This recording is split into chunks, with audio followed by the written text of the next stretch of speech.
Hey guys, Jeremy James, the Bourbon Realtor. Lahannah Bonagovsky. And we've got Adam Edwards.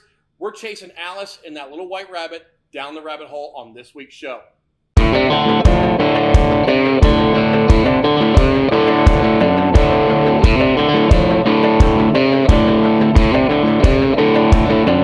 right, so we've done a bourbon, and then we did a high rye bourbon. Let's go all the way. Let's drink some rye whiskey. I love it. We're going all the way. We're going all the way, y'all. Like, so, you sounded like you were from Kentucky right then. You said rye whiskey. Even though I live in southern Indiana. You said that. Rye whiskey. Yeah, we call that southern Indiana. Yeah, you know, southern. I'm kind of like Cave. I met a girl from another state, and she drugged me over there. Kind of like Cave. Right Yeah. She drugged me over there. So this is Boxer Grail. Of course, the name of this. Ooh. We're in Louisville, right? It's a Boxer's Grail. It's easy to name this one. A boxer from Louisville. Well, I don't know who that could possibly be. Yeah, one of his gyms may not be right around the corner from us. The museum might be on the other side of the Gold House. Yeah. Cassius Clay, greatest fighter ever. Muhammad Ali from Louisville. Boxer's Grail. Wow. Yeah. Wow. We're just jamming over here, and she's like, I have no idea what's going on. Well, you want me to get even like cornier? This one takes a strong stance. Is worthy of a title. Ooh. Yeah. Oh my god. She gets it now. No, it wasn't that. But did you hear about that guy that got his whole left side cut off? No. He's all right now. No. No, you didn't laugh at my joke, my grandkid. I'm gonna be a dad in like 6 months, so I need more of those, please. Just keep giving me those. Never. I just need all the dad jokes, please. I have never walked off frame. Ever. We've been doing. I like it. I'll take it. We've been doing this show for almost a year. I've never. Listen, I always drop dad jokes. I like it. it. Jeremy. I'm into it. I love it. That was so this is a 95.5 rye. The rye grain is different than High Gold. This is Canadian rye, and it's not malted. 95% Canadian rye, 5% malted barley, 95 proof again. A 95.5 usually is like a punch in the face of spice. Yeah. This one is a little bit different. And once again, it's the barrels. The barrels kind of soften it a little bit, and it's very sweet up front. Mm-hmm. I think this one is like the rye, entry level for rye drinkers. If they don't think they like rye, try this one. It'll change their mind. This one's very like bright on the nose. So I personally think that this is the most savory of our three, like the first three whiskeys, but it still gives you a lot of like rose and like orange peel and butterscotch. Even, the palate on this, the black pepper is not that strong. It's really more still like cinnamon. This is very subtle. Right? Subtle compared to the other two, really. Absolutely. Because I would very subtle rye. Most ryes, I mean, I give ryes a hard time because for me, it's like hop drinkers, IPAs for beer drinkers. Yeah. And it's like, we brew it in hops, then we filter it through hops, and then we can it with hops, and then we throw hops at you while you drink it. And sometimes rye is that way. It's like, let's see how minty and spicy and piney we can make this stuff. But this one isn't. It's got that subtle savory flavor to it, and it's not really herbally. No. Like you would have. I'm thinking mint that in there, but like at first, it's like very like sweet, like a little bit of minty, but mid palate, it's like just a touch of dill, but it's not like an overpowering dill. Because once again, I've had some, right? It's all about the balance, and that's what it is. I've had a few ryes that I'm like, y'all should have marketed this as like a pickleback. Like it just wasn't doing it for me. Right? But this one, it's like it flows. That's what we like this one, because I think this one, once again, you expect when you read that label and you think 95.5 rye, this is going to be so strong with the herb and the black pepper, but it I think it has like a little kind of even like licorice, which is very soft on the back end, right? Yeah, a little bit of star anise going in there. Yeah. Now I could get that. Let's get real geeky. You all ready? All right. Take a big snootful of this. Just fill your snoot with this. All right, big breath. Okay, now pick up this gin. Pick up this bespoke gin and give that a smell. And it's going to straight up smell like pine trees. Yeah. Right? Yeah. Like are you lemon ready? And pine trees. Okay. Reset your sense. So smell your wrist, smell the back of your hand, right? You're using basically your own pH to like reset your sense of smell. Wow, now laundry detergent. Mm-hmm. Yeah, there you go. Tide. Excellent. Now go back and smell the gin again. Now see how sweet it is? That's what the barrel is doing. It's like basil. Yeah. Yeah. It does. So it's, for me, I think it smells like lemons, like lemon candy. Lemon very grass, citrusy. right? Yep. Maybe like hibiscus. Yes, all like floral. Yeah. When you drink this, you're not going to believe how much it tastes like limoncello or like Earl Grey tea. That's what the barrel is doing. This spends about 6 months in those Boxer Grail barrels. That's why it has that beautiful color and that's why it's very sweet. Gosh, oh, that nose. Okay. There's. I needed one more sip of that. What we am I? go.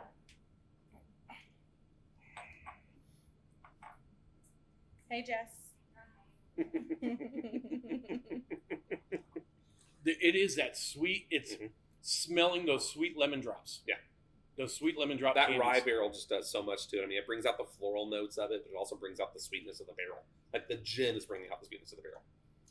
Now, let me put it this way. That's an 89 proof, let's be honest, cocktail spirit that you're drinking neat at room temperature. Right. That's like, where did your bar manager go? Because I need a martini. Bro, right? This in like a written word is amazing. We call it a written word. It's like the last word. That kind of cocktail is amazing. This is incredible. You can actually do. My wife does not really drink much. She drinks like Moscato. She does like sweet wine. Yeah. But she does this with club soda and an orange slice. Oh, I bet that's really good. Super that dangerous. Sounds like a Very summertime dangerous. drink. Yeah. Oh, This has got summertime written all over it. This gin is phenomenal. Yeah. And that's what we really like this gin because it shows off the barrel. Like we don't make the gin. We're not a gin distillery, right? We didn't start with gin and vodka. Lots of distilleries when they start up, they start with gin and vodka, then Gotta they pay make the their bills. bourbon, or they build the capital, right? Well, that's Mhm. aging. But Kavi's like, I want to make bourbon and rye. I don't want to make gin. So we actually bring this gin in from London. It's a London dry gin. It comes in at 195 proof, no joke. It's cheaper to ship that way, right? Not as much water, right? But then we Yeah, filter it volume, down. yeah. Yeah. You said that. I'm Mhm. like, Oh, it's strong. Well, But I I bet. mean, you 195? filter it down, and then we put it in the rye barrel for 6 months, and it completely changes it. It Gosh. tailor makes it for this industry, right? It's a bourbon or rye drinker's gin. So are you pouring that gin into your rabbit hole barrels after you pour it? Yeah, so we empty the Boxer Grail barrels, and we send So it off to does bottle go it, in it goes and then in we the put Boxer the Grail. gin in those barrels. Okay. After we proofed it down, yeah. And it comes out about, get it down to about 89 proof. And let me just say That's this word. good. When's the last time you've talked about a gin that's creamy? Yeah. It's creamy and thick. Usually the there's barrel, again, the barrel's usually really they're showing so off what it bright, does. so crisp, and so herbally and citrusy and big time florally. That oak note in there just really settles it and makes it nice. Yeah, this is a bourbon drinker's gin. I'm a fan. I I like mean, it. when people talk about high proof spirits and whiskeys, bourbons and ryes, they think about ingredients like grains and water and yeast. A lot of people forget how important the barrel is. It is an ingredient, and this is a great way to show that off. Because now when you go back, you focus on the grains still, but now you're really looking what the barrels are doing to these spirits. Right. The non-chill filtering, those fatty acid esters that are coming off the grain, the lipids and the oils are coming from the barrel. All of that kind of works together to create, once again, balance. I don't know that I've ever used the word like very sweet and almost like a vanilla finish on a gin. It's really, really neat. It's really neat. I like it. It's 89 proof, and you can drink it neat. It's Yeah. incredible. So anyway, You're welcome. I was like, so anyway, I have to add this to my bar, so we have to go down to the gift shop right after this. It's a beautiful bottle of herringbone. Take my money. Kind of pattern. Oh, Yeah. yeah. Yeah. It's a big one. That's the one that you put it in somebody's hands, and they'll probably buy that bottle because it's so good. I'm probably going to buy a bottle or two or Yeah, five. that's no problem. Let's just- No problem. Now let's talk about another barrel finish. Let's do it. The last one in our lineup is Derringer. So this is a wheated bourbon. This is 68% corn, 18% wheat, 14% malted barley. This one is aged generally about 5 to 7 years. So this is a little bit older, but is then finished in the Pedro Jimenez sherry casks from Spain for about 6 months. So it kind of depends on the cask. Sometimes as little as 3, sometimes as much as 9, generally around 6. That's the nose right away is the sherry. Just fruit forward. Right. on the Yeah. nose. Just, tons of dried fruit, like cherry and fig, Yes. lots of raisin. When you taste this one, so the palate, it's the barrel, like the bourbon barrel. So it's, soft and I hate this word, smooth, I guess, but very soft delivery from the wheat. Lots of vanilla and oak. Then you hit this ribbon or this wall of dark chocolate, and that's when the sherry cask takes over, and it's like a charcuterie board. It's dried fruit, it's almonds, it's marzipan, it's nectarines, right? Inside stone joke. fruit. I made her eat marzipan on the show. Oh yeah, how'd that go? Yeah. Listen, She didn't throw up. I eat everything. Like, I'm not picky whatsoever, Yeah. but there's just a few foods in life. It comes to the texture. Yeah. So the flavor, I was good, but the texture, I was like, And he got it on video of me like trying to hold She's my like, face still. It's so good, Jeremy. It's So so. great. Well, never mind. This has nothing to do with marzipan. No, but it's okay. No, I think that marzipan has a place in whiskey 100%. Yep. Like sometimes It's just kind of like that The almond toasted sweetness. sort the of almond, right? Yeah. Yes, I have this almond extract at home that I love to put like if I'm making French toast or like I make these cookies recently. I just put some almond in that, just like kind of experimenting. My kids ate them all; they're monsters. But like I love the flavor. I just don't do that. Yeah. No, the flavor. I mean, the almond with this, I think, is super strong. That's that Pedro Jimenez sherry again. Yeah. Fun fact about those casks: they source the wood in Ohio. They send it to Montilla, Spain. They build the cask, the Casnolia. They send it to their sister winery where they make the sherry. Everything is Solera aging, so just like an inverted pyramid stacked.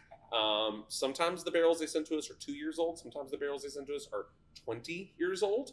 So depending on the age of the barrels, how long we'll finish that wheated bourbon in there to make the Derringer. But I mean, I think it's just a really great compliment to that wheated bourbon. It's a solid pour. It is. This is definitely a dessert whiskey. And this is 93 proof instead of 95. Yeah. The 2-point difference comes from the finishing of the wine barrel. There's going to be more water in the walls of that than there will be in the barrel. Okay. I like it, man. I'm telling you what. And it's a little too sweet for me. Like it's something that I could do one pour out. Mm-hmm.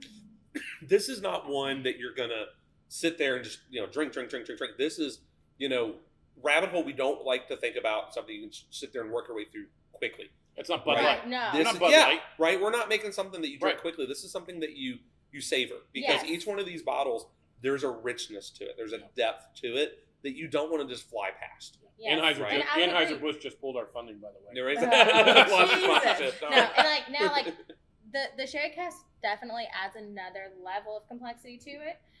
I like it, but it leans so much more to the sweet end. Mm-hmm. It does. Which is great honestly, to do. a lot of people love that. Yeah. But that's the reason we make, we don't make just one bottle. Right. Right? Like, we don't make just one bourbon. If you're talking to my mom, she's going to take this all day. But then there's me on the opposite end of the spectrum. I really love Derringer, but it just depends on the day. Like, I've been a high gold boy lately. Like, I'm really crazy about high gold lately. I'm a whiskey girl, and I'm like, hey, I'm going home with this today. Yeah. There you go. I mean, that's the reason we make such different products from bottle to bottle. And I mean, not even just different label to label. We do 15 barrel batches. That's it. We never exceed 15 barrels. Wow. Because we're okay. You might love the bottle you had of Cave Hill because it was so spice forward. Then the next bottle you get, you're gonna be like, wow, there's actually more like mint on this or more honey. Because we do such small batches, we're okay with like a little variance. Yeah, absolutely. I mean, we're doing over 20,000 barrels a year. So you put 15 barrels against 20,000, that's a really small batch. Yeah, there's a lot of diversity going on in there. I love that though. I do too. I mean, well, and when you talk whiskey nerds, and we're all about single picks and all that kind of stuff. But yeah, I mean, you guys doing 15 barrel batches for your bottles, you're going to have diversity over your runs, which is great because I mean we're all times snooty and snobby about looking for that exclusivity. I mean, it's always fun when you do a review on a pick that has 140 bottles. Yeah. So 140 people out there go, oh, I can definitely relate to that barrel and nobody else. But at the same time, that's diversity within the run, and that's great. So, I'm not trying to rush you all, but I'm just like wrapping up my thoughts here on the day. This place is so gorgeous. Mm-hmm. It exceeded every expectation. And then when it comes to the tasting and the lineup, well, actually, let's pause on that. When it comes to you, Adam, oh my God, also gorgeous, also so amazing, exceeding expectations. No, like I love your passion for Rabbit Hole. Like we're talking about angles and look, this looks like this, and look on this wall, like 5 degrees, y'all. Yeah, ask like Adam about you 5 know degrees. every single aspect there is to know about this distillery. And to me, that's just amazing. Like. Your passion shines forward in this industry. We've got a saying around here is there's no going back. And where that comes from is when Kaveh decided to open a distillery, he looked at Heather and he said, honey, let's sell the practice. Let's mortgage the house. Let's open a bourbon distillery. And she said, this obsession is going to lead us down the rabbit hole. And then there's no going back. Right? So that's where that saying is kind of, Heather really started like the whole culture of Rabbit Hole through Kaveh. And it's like you find your passion, there is no going back. And you can tell, you have that. And so you talk about your saying. My saying is always, like I say it about everything from work to whiskey to parenting. You can't skills. say that. Sorry, We'll have to edit it. Oh, shut up, Jeremy. What's that? It's PG-13. Oh, my God. I always say, you'll hear me say, it's not better. It's not worse. It's just different. Mm-hmm. So when it comes to your entire lineup here, looking at the difference in it is what I love so much. I do not currently have a bottle of Cave Hill on my shelf. I guarantee you, by this evening, there will be a bottle on my shelf. I do have High Gold. I do not have this one. But then again, I'm probably not going to lean towards this. My mom, I might get her a present. But it's not better or worse. It's just different. And I love how you all are able to so forwardly display all of that. Yeah. We like being distinct. Yes. It's a big part I of love it. our Like, you culture. literally have something for everyone here. And that, to me, is amazing. So, last question. So, we've got your current lineups. Mhm. What's in the future for Rabbit Hole? So a really big thing for us is that idea of family. Yep.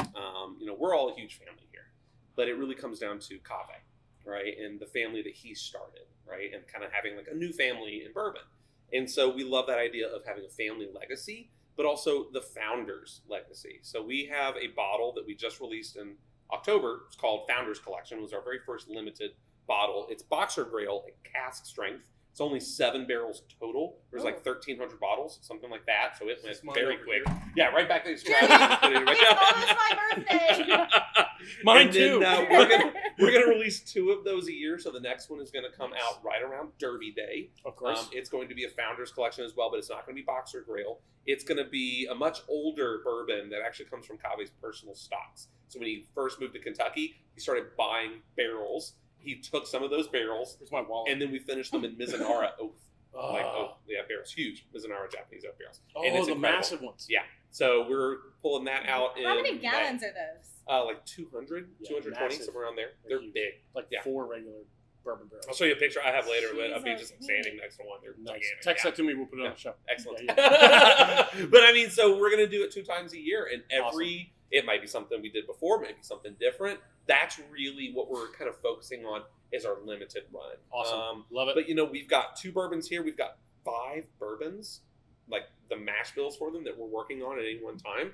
2 or 3 other ryes, American single malts. I mean, there's a lot that Cave wants to do, a ton of different finishes. I know he just took some High Gold and put it in some very special barrels to sit for, a couple years that no one has ever done that before. I mean, no one's ever really made a malted rye, bourbon to this extent. I mean, Right, this much right. malted rye in there, right? Like to the make it honey eggs, and then the honey barley, the honey right? barley. Yeah, I mean, no one really does those sorts of things, and then putting them in finished barrels, Yeah. really, really neat process. For extended amounts of I time. love It's usually a that finish is like experimentation. 6 months. It's just 6 months, but Yeah. we're doing some of these for a really long time just to Nice. see what happens. Yeah. It may never see the light of day. It might just, be So something that is I a we'll love live see. effort. We'll see Right, you yeah. in 18 months. There you go. Right back here. There I you go. love that mad scientist stuff. That stuff. That's the fun of I it. just geek out. That's one of the all things that. I loved about Limestone Branch. Like Mhm. it is. I almost said Stephen Fonte, not Stephen Fonte. Being Steve Beams. Mhm. Like that's his playground. We were talking about that earlier. Like just See what happens. experimenting. Let's do Just see it. what happens. Yeah. Worst case scenario, we'll drink too much. And Yeah, then too drink bad. it. Yeah, terrible. Right? That'd be awful. It's an Have awful some of that time. chocolate malted barley. I mean, it tastes like a chocolate. We've bar. got a double chocolate mash bill that we're working on. It has chocolate Do that. wheat and chocolate malted barley in there. Oh, Chocolate in okay. time for Valentine's Day. Yeah, it's awesome. It looks like Cocoa Puffs. When My you're, husband does not buy me fermenting it, yeah. flowers or anything else for Valentine's Day. He buys me whiskey. There you go. Last year, I got this bouquet of whiskey. Oh, nice. Nice. Yes. So I got my wife, the I Hate Steven Singer roses. Oh, yeah, 'Cause yeah. She hates when roses die and you have to throw them out. So I'm like, problem solved. So I got the I Hate Steven Singer Mhm. rose, which was the blue. And she goes, I didn't get you anything. I said, no, honey, you did. It's this Willet Rye. Oh, nice. Yeah. I was like, you Excellent did. toy Look, taste right here. there, yeah. You I were like it. just what I wanted. I like it. It's Well, like, happy that's Valentine's Day. That's our whole life. Like usually, like husbands are like, if you have too many shoes, you have too many handbags. My husband does that too.